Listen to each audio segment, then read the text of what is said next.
So next is the rain gauge. So already in the picture in the previous slides shown a typical standard rain gauge. So it's an instrument which is used to measure amount of precipitation or amount of rainfall actually or intensity of rainfall at a place.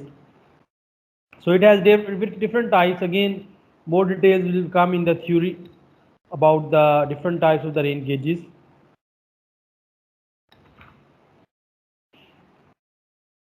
So as it's also shown in various previous pictures in the form of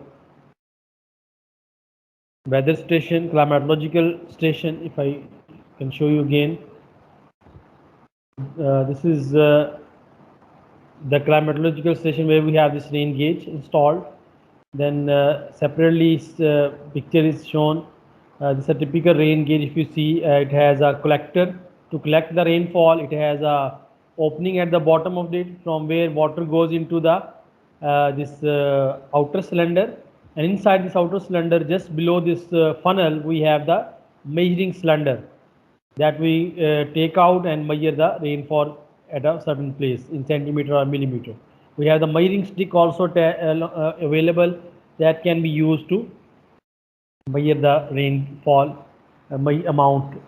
And then there are other types of the rain gauges also available: weighing type, float type gauge is there, tipping bucket type gauge is there.